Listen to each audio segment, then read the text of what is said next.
Welcome back, or welcome if you're just joining us. It's the France 24 debate. Get plenty of coffee on because it's another one of those all-night affairs in Brussels. A big summit where David Cameron is trying to get the other 27 members to agree to lighter terms for EU membership for the UK. We're talking about it in the company of Conservative Member of Parliament Bill Cash, who joins us from London. Bill Cash, who's told us he will be voting no when a Brexit referendum comes around. Also joining us from Brussels, Green Member of the European Parliament, Philippe Lamberts. Also in Brussels, Sophie Rouser of the United Left group in the European Parliament. And we're joined here in the studio by Ambassador Joachim Bitterlich, former advisor to Helmut Kohl. Welcome back to all of you.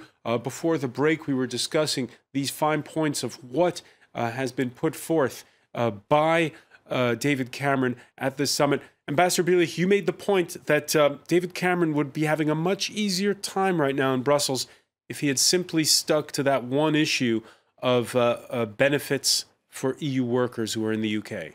To some extent, in my eyes, his strategy is a bit too defensive.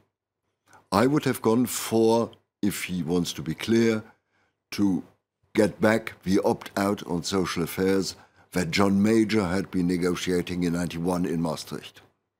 Because this is the truth at the end of the day. Britain wants to get back the control on the whole question, social affairs and immigration. And this is the key for him to some extent.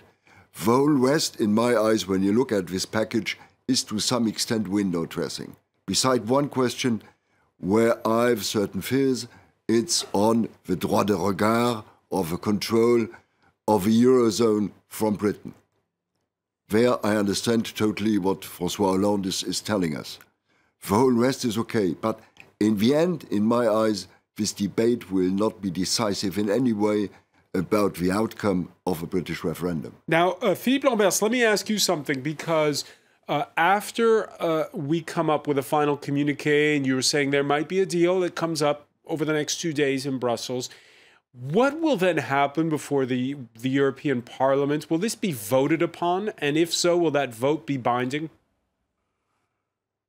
Well, most of it will not be handled by the European Parliament. The only part that is relevant to EU legislation where the Parliament decides, well, co-decides together with the Council, is this part on social policy, and that is the social rights of EU workers in the United Kingdom. This is part of the labour mobility package that will be released by the Commission after the deal. And of course, the Commission proposal will reflect the outcome of the deal, but then it has to go through the legislative process, both in the European Parliament and in the Council. Now, you might say, well, nothing can guarantee that the outcome will reflect the deal that will have been agreed in Brussels. Yet, when I see the general tone here and the wide majority that supports the European Commission, made up at least by the EPP, European People's Party, by the Socialists and by the Liberals, I do expect that whatever will be proposed by the Commission reflecting the deal of tonight will be passed by the Parliament. And you will vote in favour? Well, it will really depend on what is written down. There are some parts about the restriction of labour rights in the United Kingdom where we simply cannot agree with, but I recognize that the fact that some of the social rights are non-contributive pose certain problems in terms of curbing potential abuse. And if these abuses have to be curbed, then of course we will look at that positively. But we do not want to do more than what is actually needed.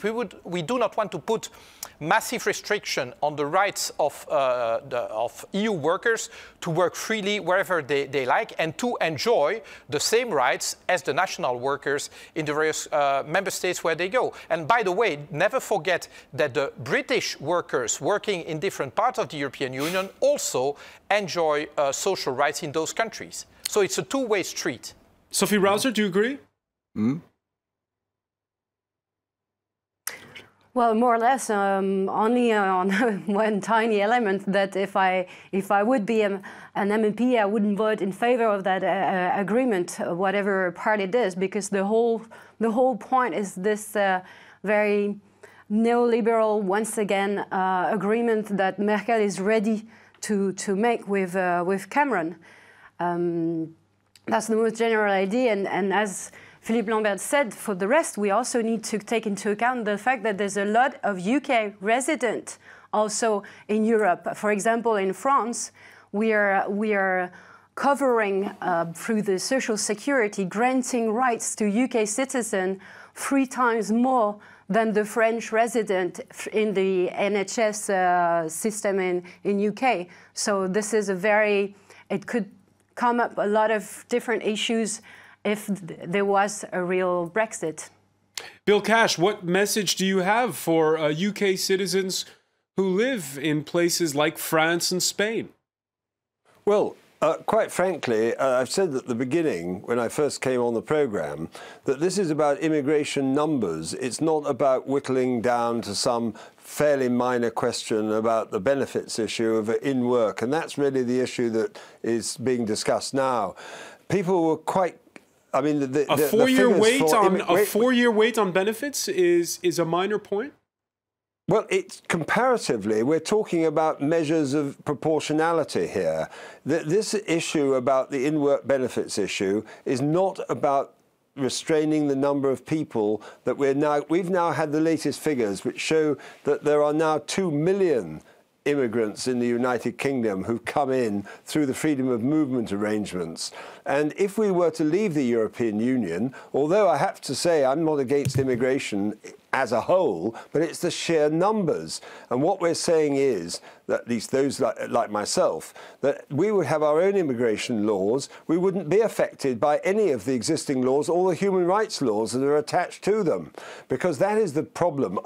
When I was Shadow Attorney General, I brought in the proposal for the Conservative Party, which has lasted all this time with one small time of when it was knocked out during the coalition, that we would repeal the Human Rights Act. And in addition to that, I also argued that the Charter of Fundamental Rights shouldn't apply to us. And so did even Tony Blair agree with that at the time. What I'm saying is this: there's a much, much bigger picture, and that is the one which Mr. Bisselick is not referring to. I wrote a pamphlet called A Response to Chancellor Cole when he was advising him. And it was about the real question that Chancellor Cole put, which is about the convoys and the whole question of the future of Europe and the destiny of Germany in relation to that. And I had a very interesting discussion with Helmut Schmidt around that time. And he said to me, he asked me to go to Hamburg to meet him. And he said to me, I said, why do you want to meet me? He said, because you are asking the question that really is at the heart of this, which is it going to be, as Thomas Mann said, a European Germany or a German Europe? And I wrote a book in which I said it would be a European Germany and a German Europe because of the voting system. And actually, the foreign direct investments in all these other countries translates into votes, and the money that they want to get out of the contributions that are made by Germany and by the United Kingdom and others, and many of these other countries actually want the money. There is I want political trade and I want trade and political cooperation in Europe. I want a peaceful Europe. What I don't want is to have a Europe which is actually so dominated by one sphere that the United Kingdom is put into the second tier of a 2-tier Europe. It's just not going to happen. And actually, Mr. Bisselick, I'm sure, understands what I'm saying. That's the big landscape. We want to work in a friendly way with other countries, but the majority voting system, which then turns, they don't have votes. What you do is you have unsmoke-filled rooms where the diplomats get together and sew up the deals like they're doing with this political decision tonight. And the bottom line is this, that in the end of it all, the United Kingdom, which is one of the most important countries, we would argue, in Europe. We don't need to go on about the last 100 years. What I'm saying to you is that we're simply not going to be relegated as a result of a voting system. And David Cameron's proposals, apart from some very, but aren't you going to be very- further relegated if you're outside of Europe Not altogether? at all. Not remotely. Exactly. You see, this is. Let me just address that very quickly, and it's this. You see, we're running a surplus of 36 billion a year with the rest of the world selling the same goods and services. We are inhibited, because the single market doesn't work properly, from being able to sell into the rest of Europe on the scale. Now, and it's a fact. The figures I gave you at the beginning about our being in the deficit in goods and services of around 60 billion a year is simply unsustainable. But Germany has to sell their trucks and goods to us. I'm simply making the point that it's now moved to a situation of no return. We can't continue, and our parliament is being downgraded in this ridiculous idea of the so-called red cards, the idea that we will be constrained by a 55% figure to making our own laws is almost an insult. Philippe Lamberts, Europe needs Britain more than Britain needs Europe? No, I think we both need one another. Yes? Go ahead, Philippe Lamberts. Say again? Yeah? I hear you. Go ahead. Yeah, so I think that we are interdependent. Well, yes, we need the United Kingdom. Can the European Union function without the United Kingdom? Yes, it can, but it would be weaker. But so would the United Kingdom. I really don't see what is the argument saying that basically the single market is so twisted against the United Kingdom that it would prevent the United Kingdom to sell within the single market, whereas a United Kingdom outside of the single market would sell better within the single market. Explain that to me. Can I reply to that on the City of London? I try to be a rational person. Yes, so am I. Can I From the City of London. Yeah, on the Please City do. of London, we've taken, first of all, the regulatory system is a burden. There are many multinationals in the City of London who are not terribly concerned about this, but on the other hand, there are others who are beginning to see the picture for what it is. We've had 5 court cases in the last few years regarding the application of the rules in the City of London. We've been to the European Court of Justice. There are 6 cases. We've lost 5 of them. There is the prospect of the financial transaction tax as well. This is not as simple as it sounds. Don't worry about that one. The bottom line is... What? But Don't worry about the financial transaction tax. It is dying. Well, it may be dying, but the aspirations. I mean, look, this is not a program where we can go into every aspect because there isn't the time. I'm simply saying to you that the regulations which are coming in are a severe burden to the United Kingdom City of London, and we've lost 5 out of the 6 cases that we've taken to the European Court. All right, very quickly. Well, frankly speaking, I have been part of the financial regulation efforts. And to be honest, actually what I see is quite the opposite picture. Because actually the country that has regulated the harshest is precisely the United Kingdom. I've seen the Vickers rule being adopted in the United Kingdom, and nothing comes close on the continent. And just to mention what was said earlier, these so-called concerns of France and Germany about a lighter regime in the United Kingdom are a bit disingenuous, because what I've seen much more pressure from the French and German governments, backed by their big banks, to lighten the regime, whereas London has stood firm, imposing the regulations that were needed. Because, Mr. Cash, it's because of a lack of regulation that we were led into this financial crisis. Never forget that. All right. It wasn't the United Kingdom. It was America that led to the Lehman and all that. Yeah. Final point. Don't tell me that the British banks had no role in that. I'm simply saying that we know what happened, and it came from Lehman Brothers and other related American sources. Of deregulation. Deregulation, my friend. Oh, right. It was deregulation. It could be a marvelous debate. I don't think we have the time here. No, we don't have the time. We don't have the time to. Because I think Philippe Lamberts is right, and I would like to have a real debate with Bill Cash about inconvenience, advantages of Britain, and I think it would be really a good debate to have it at the final moment, because I think you are not right with your analysis. That argument, by the way, that was made earlier about it being too German a Europe, is that something you anticipate coming up when there's the Brexit campaign? We have this debate since a certain time, because the German economy is going better than most of the other economies on the continent.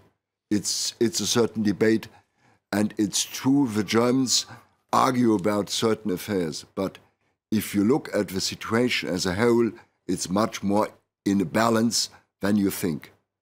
But could I intervene on that? Because Mr. Bitterlich is asking some very important questions.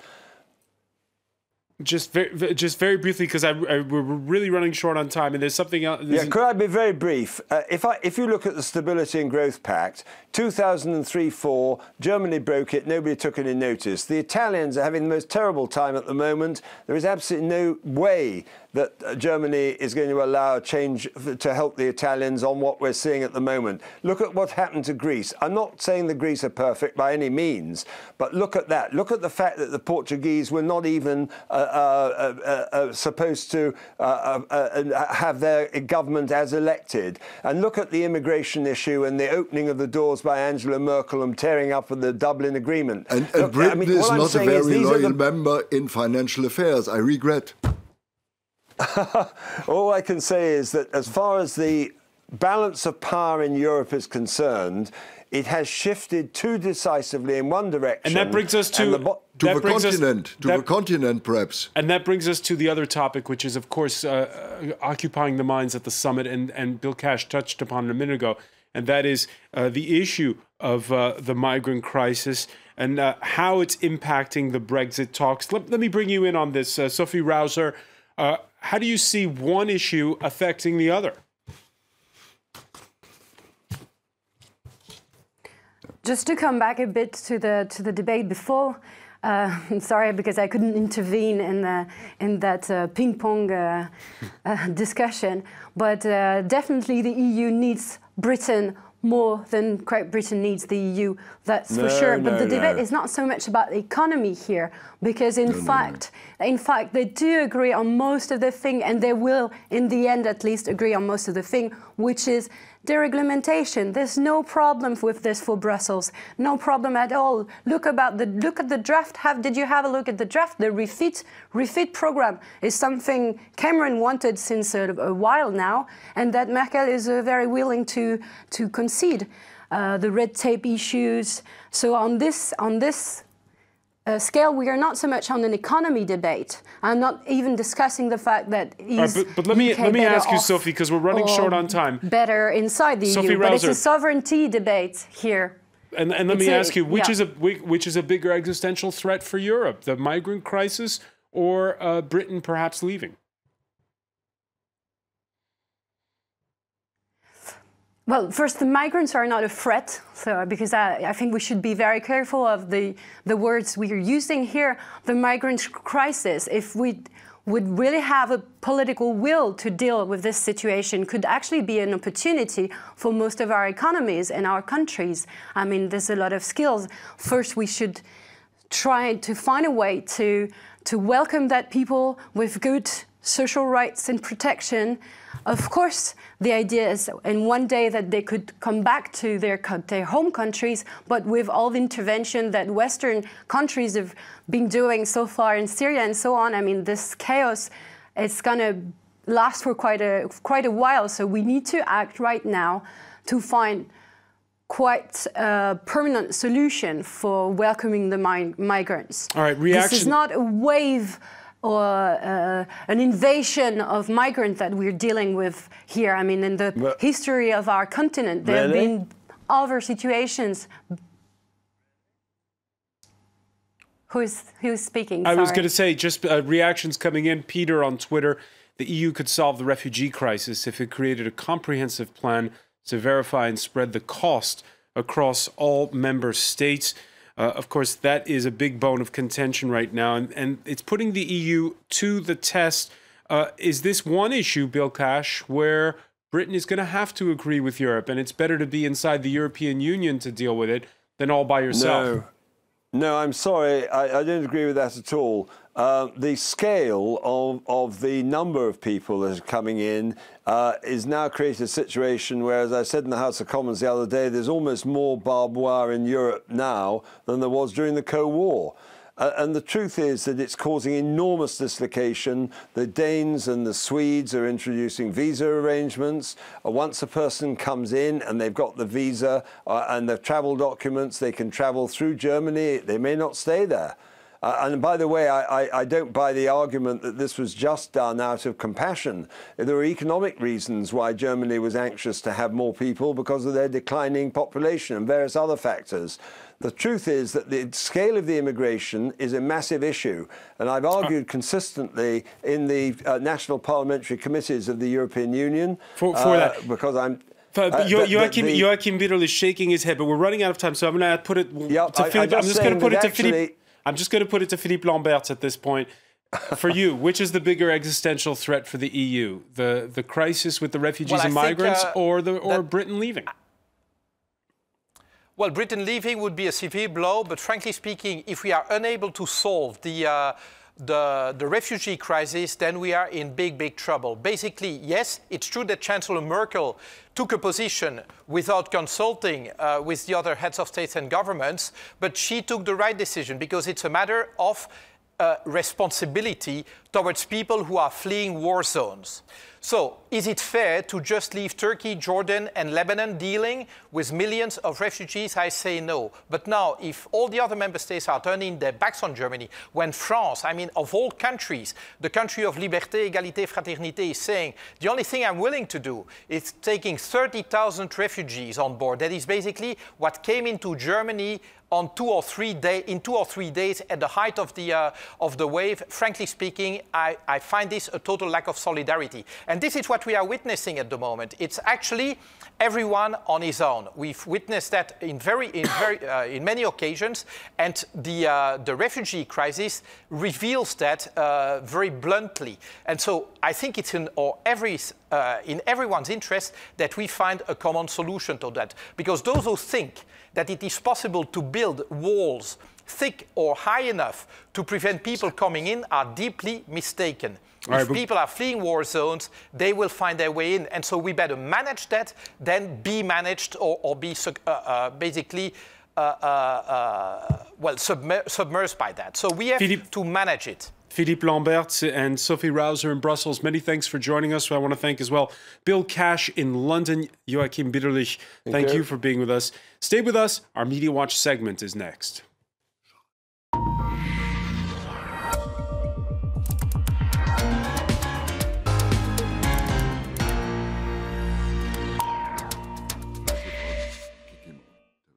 And we say hello to James Creedon. Hi, François. A quick look at a lot of buzz, a lot of reaction online to focusing mostly on Brexit here.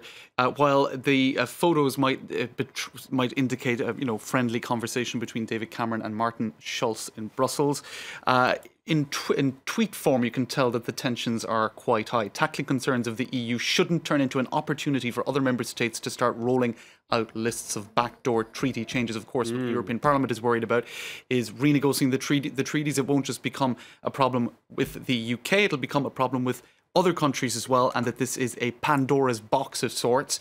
And Martin Schulz also saying he wants to fight against discrimination between EU citizens. That's perhaps a reference to the Polish, who have been saying today in Brussels, at least the foreign policy advisor to the Polish government has been saying that they will not accept cuts to benefits for those already in the UK. This is, of course, a reference to Britain's proposal that EU migrants in the UK might not get the same benefits as UK citizens. And it doesn't stop the Daily Mail, of course, and other papers like that really playing up the issue of migration of EU citizens within the EU to the UK. 3 million UK workers are now foreign. As PM haggles over EU small print, the number of employees from overseas soars by 254,000 a year. So you can tell the tone of that. It's very fear-mongering, really. Libération putting it to the tea-drinking British. You can see the tea bag there, François. Do you want in or do you want out? In other words, make up your mind. Now, you have the same sort of vitriol appearing in the Daily Telegraph saying, who are these contemptible hypocrites trying to block Cameron's EU deal? And I think the photo there is giving a sense of who they might be talking about. This is Nigel Jones with a very sort of acerbic tone saying, What all these states have in common is a fear that if Britain succeeds in smashing or even loosening the shackles that bind it to the fast decaying corpse of the European Union, that will set off a contagion of other states wanting to follow the same path. I think this is a neat response to that one, because a lot of people on this side of the British channel, or would see it more as a case of Britain seeking the royal treatment. In any case, you can see that cartoons are doing a pretty good job of trying to sum up the shenanigans in Brussels today. That's the Belgian cartoonist Kroll. That's right. You see the EU there doing a little sort of striptease, trying to entice Britain to perhaps stay. And we'll finish with Thomas Soto saying, is taking tea going to become something quite exotic? Which is, Ambassador Bitterlich, which is the bigger existential threat? The refugee crisis or the threat of a Brexit? series of threats. But I would ask the British a simple question. Where the British were 5 years ago when the crisis in Syria broke out. Perhaps they have totally forgotten who has been in the beginning responsible for the existence of Syria as a state. I call there was a British and a French diplomat arguing. Where were the British? Where is British foreign policy? Aren't they responsible for the situation as a whole today? With others? With us? And therefore, I think there is not an existential threat to the European Union, neither nor, in my eyes. But I agree with Philippe Lambert's, it would be really a pity if the Europeans would continue to debate on these key questions in the way they have been doing it in the last months. Which is splintering. Many thanks. I want to thank you, James Creedon, and thank you for being with us here in the France 24 debate.